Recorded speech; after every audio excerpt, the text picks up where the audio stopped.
지금은요 먹을 것도 많고 뭐 애들 장난감도 많고 그렇지 않습니까? 저희 어렸을 때는 그렇지 않았.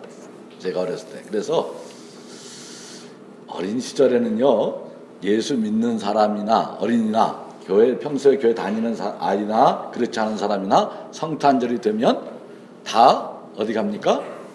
교회로 몰려가는 거예요. 그럼 교회 가면 뭐 줍니까? 빵도 주고요, 뭐 장난감 같은 선물도 주고 그러니까 평소에 교회 근처에 안 가던 저 같은 사람, 저는 불교를 믿었거든요. 근데 저 같은 사람도 다 가. 그래서 누가 뭐라고 안 그래. 비난하지 않아요. 그렇죠? 다 가서 빵 얻어먹고 또 이런 뭐 과자 봉다리에 선물도 줘가지고 그것도 하나씩 얻어. 그거 동네에서 못 받으면 쪼다대는 거야.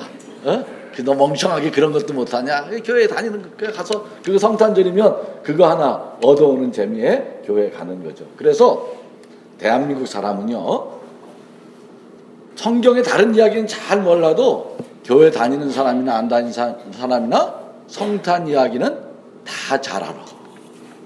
그렇지 않습니까? 교회 다니는 안 사람은 왜 빵을 얻어먹었거든. 거기 가서 과자를 얻어먹었거든.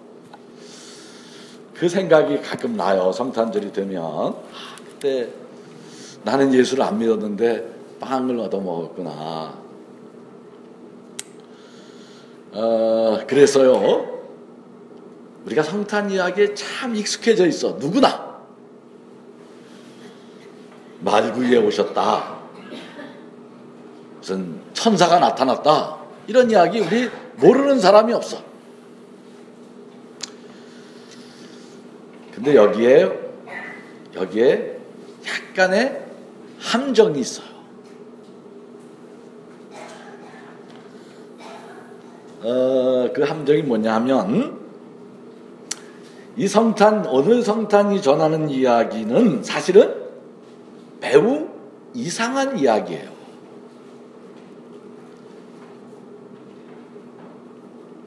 근데 그게 우리가 너무 익숙해서요.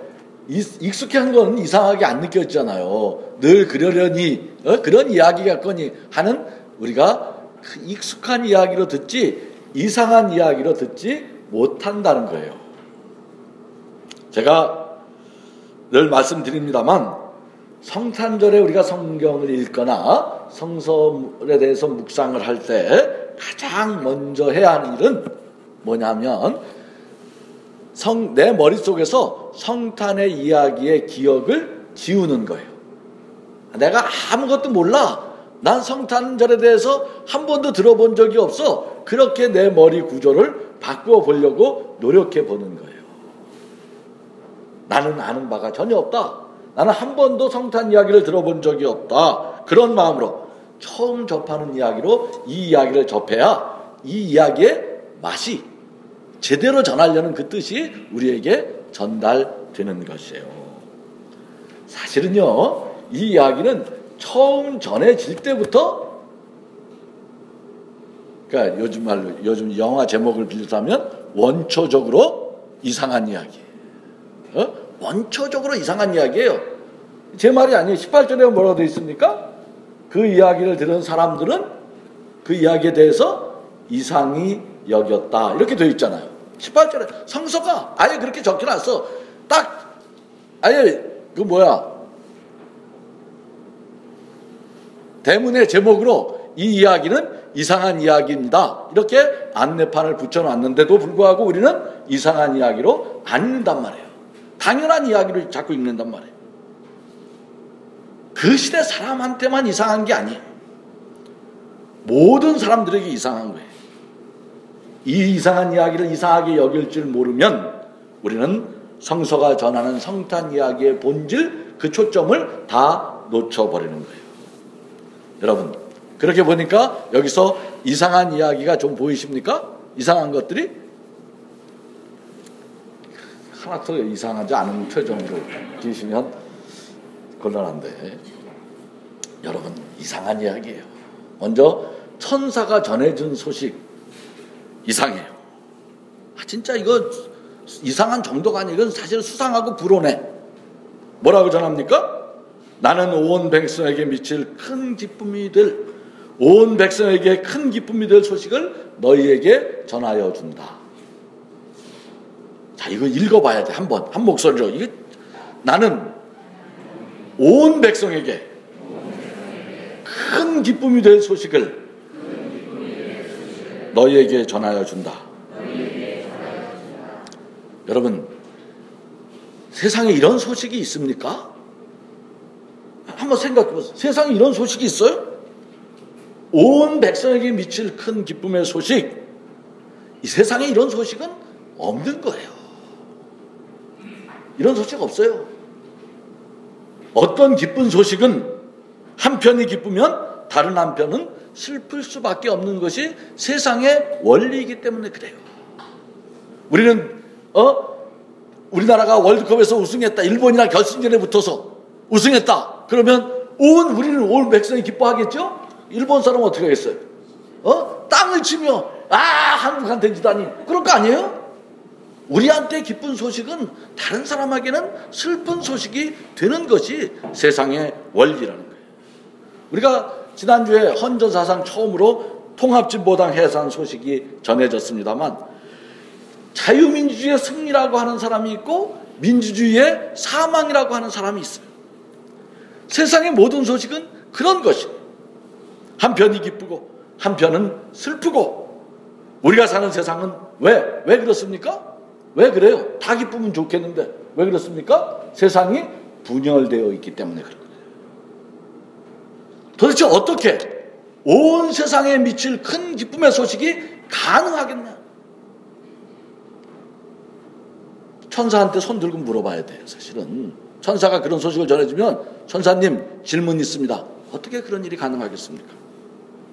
부자와 빈자, 이편과 저편, 진보와 보수, 남한과 북한, 한국과 일본, 모두에게, 온 백성에게 미칠 큰 기쁨의 소식이란 도대체 어떻게 가능한 것입니까? 그래서 이상한 것이에요. 천사가 전해준 소식, 온 백성에게 미칠 큰 기쁨의 소식, 메시아 탄생은 그런 분열된 세상을 근본에서 뒤바꿀 소식이라는 거예요.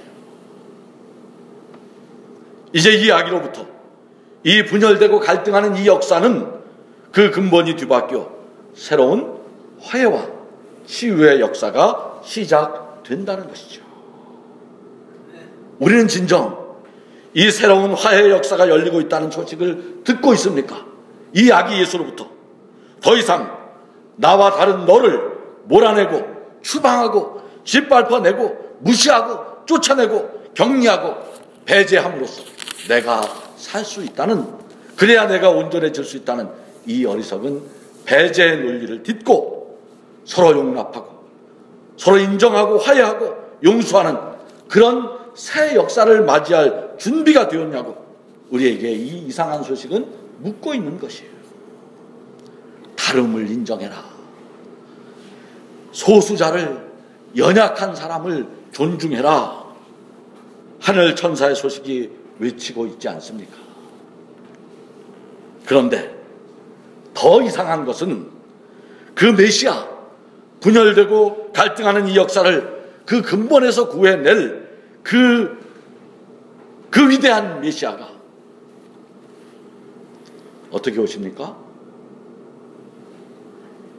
큰 칼 차고 오세요? 위대한 영웅의 화려한 왕관을 쓰고 오십니까? 그렇지 않아요. 그 위대한 메시아가 포대기에 쌓여 구유에 누워있는 아기로 오신다는 거예요. 이것처럼 이상한 게 어디 있어요? 도대체 이게 말이 되는 것입니까? 도대체 이게 무슨 말이에요? 메시아는 큰 칼 차고 와야 한다. 우리는 다 그렇게 믿고 있어요. 메시아는 화려한 영웅으로, 위대한 권력으로 우리는 그렇게 오시는 메시아를 기다리고 있지 않습니까? 무슨 대한민국 위대한 이 지도자가 나타나서 우리를 구해줄 거다. 뭐 대통령 잘 뽑으면 뭐. 그런데 하늘이 우리에게 진 징표는 가장 열이 나기, 가장 약한 존재, 가장 낮은 곳으로 오시는 메시아를 우리에게 소개합니다. 우리가 진정으로 메시아를 맞이하기 위해 우리는 더 낮고 더 추한 곳으로 가야 할지 몰라. 우리가 숭상하고 추구하는 힘의 세계, 그것이 그 힘으로 세상이 구원받는 것이 아니라는 것이, 돈이 없어 세상이 굶주리는 것이 아니에요. 힘이 없어 세상이 아파하는 것이 아닌 거죠. 성경은 고통하는 세상에 대한 처방이 근원적으로 다른 것이에요. 성경은 전혀 다른 말을 하고 있는 것이지. 세상은 늘 경제가 문제라고, 심심하면 다 그렇게 말해. 내일 아침 신문에도 아마 그렇게 나올 거예요. 안 봐도 다 알아. 세상은 정치가 문제, 그래서 더 큰 권력을 달라고 하지 않습니까? 그러나 성경은 잘라서 말해요. 진짜 잘라서 말해요. 물이 없어 기갈이 아니야. 빵이 없어, 떡이 없어 기근이 아니라는 것이. 우리가 결핍하고 있는 것은, 우리의 예수의 탄생, 예수가 오시는 그 대목에서 우리가 진정으로 결핍하고 있는 것은, 우리 사는 이 시대가 구원받지 못하는 것은 사랑의 부족이요, 연약한 자에 대한 연민의 결핍이고, 자비와 축인이 여기는 마음이 없기 때문이라는 것이죠. 가장 낮고 연약한 곳에, 거기서부터 구원은 오는 것이에요. 거대한 힘이 세상을 구하는 것이 아니라 가장 낮고 연약한 존재가 세상을 구하는 것입니다. 거기로부터 하늘빛이 비춰오는 것. 아기를 키워보신 분은 아실 거예요. 아기를 키워오시는 분은 아실 거예요.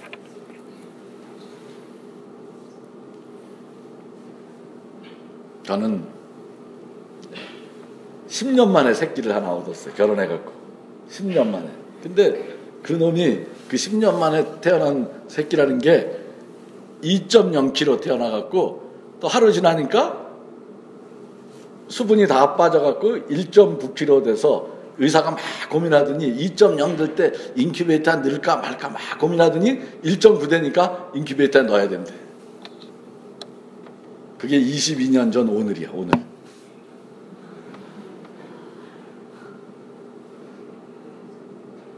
여러분, 그 새끼가, 그 가장 힘없는 존재가 우리에게 얼마나 큰 기쁨입니까? 그 놈이 돈을 많이 벌어와서 기쁩니까? 그 놈이 높은 자리에 올라가서 기쁩니까? 그 가장 여린 생명이 우리를 구원하는 거예요. 그 여린 생명 그 자체가 빛이라는 걸 우리가 잊어버리면 우리는 모든 걸 다 잃어버리는 거예요.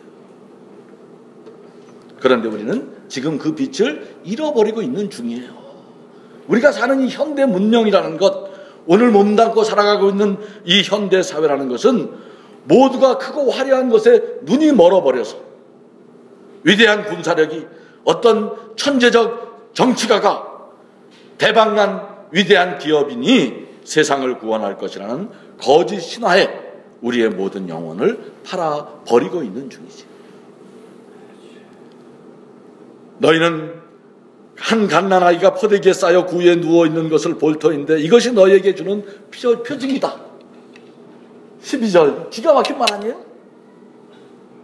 한번 같이 한번 12절 같이 읽어봅시다. 이거 진짜 12절 한번 큰 소리로, 아까 평화 외치는 우리 성가대처럼 그렇게 우리가 외치고 기억해야 하는 말씀이에요.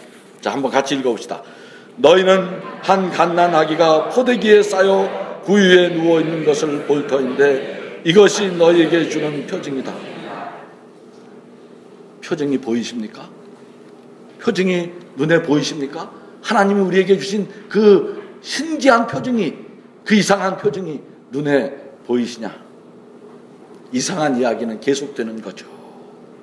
말구유 그 낮은 자리에 한 아기가 탄생하는 순간 하늘 군대가 등장하여 노래했다고 성경이 증언합니다. 하늘 군대가 등장하여 노래했다. 여러분, 군대는 무엇하는 것입니까? 군대는 왜 있어요? 군대는 세상에 왜 존재해요? 전쟁하는 것이. 전쟁을 위해서 존재. 총과 칼로 무장해서 적을 섬멸하기 위해, 죽이고 빼앗기 위해 있는 조직이 군대 아니에요. 그런데 하늘 군대는 지금 뭘 하고 있어요? 하늘 군대 지금 뭐 하고 있습니까? 노래하고 있어요. 노래하는 군대. 여러분, 이게 이상한 말이에요. 노래하는 군대, 이거 아주 낯선 말이죠. 그건 형용모순이야, 형용모순. 말이 안 되는 것. 노래하는 군대라는 그 말은 성경이 전하는, 세상에는 노래하는 군대가 있다. 전쟁하는 군대가 아니라 노래하는 군대가 있다. 비 오는 날밤, 나홀로 단둘이, 그런 말이 있어요? 나홀로 단둘이, 그런 말이 있습니까? 모순이지. 노래하는 군대라는 건 그런 말이에요. 우리가 사는 세상에서 말입니다. 이게 바로 성서의 역사적인 상상력이. 노래하는 군대, 여기 칼을 쳐서 보습을 만들고 창을 쳐서 낫을 만들자는 저 예언자의 빈 번뜩이는 역사적 상상력, 예언자적 상상력이 작동하고 있는 것이죠. 참 이상한 것은 그것 말고도 수없이 많지만 그것은 여러분의 명상의 몫으로 남겨두려 합니다. 다만 이 이상한 성탄 이야기는 우리가 지금 정상이라고 생각하는 우리의 상식, 우리가 살아가는 이 세상의 방식, 우리의 이념, 우리의 지혜에 대한 근본적인 성찰을 요구하고 있는 거예요. 네가 생각하는 방식, 네가 살겠다고 원하는 그 방식이 전부가 아니라는 것. 지금 예수와 함께 이상한 방식의 세상이 열리고 있다는 그런 소식인 것이죠. 오시는 아기 예수, 그 이상한 이야기는 우리 삶에 대한, 우리가 정상이라고 생각하는 이 삶에 대한 근본적인 물음을 던짐으로써 우리를 새로운 삶으로, 세상이 가르치는 지혜가 아닌 하늘 지혜가 가득한 새로운 삶으로 우리를 초청하고 있는 것입니다. 아기 예수와 함께 우리 스스로 새롭게 거듭남으로써 새로운 역사의 주인이 되는 그런 복된 성탄절을 맞이하는 우리가 되기를 바랍니다. 이제 4일 남았어요. 오는 성탄절, 말구 위에 나신 아기 예수와 함께 내가 다시 태어나는 그 기쁨을 흠뻑 누리시는 우리 모두가 되기를 바랍니다. 진정으로 내가 바뀌어야 되는 것은 무엇일까? 나는 무엇을 새롭게 변화시켜야 합니까? 우리 가정과 교회와 역사가 진정으로 화해의 역사, 평화의 새 역사를 지어가기 위해 내가 변화해야 되는 것, 내가 거듭나야 하는 것은 어떤 것이냐고. 네 생각이, 네 방식이, 너희들의 이념이, 너희들의 상식이 진짜 옳은 거냐고. 이 이상한 이야기는 우리에게 말 걸고 있는 것이죠. 기쁜 성탄절, 하늘의 은총이 우리 모두에게, 특별히 어려움 속에 있는 우리 모든 이웃들에게 함께하기를 바랍니다.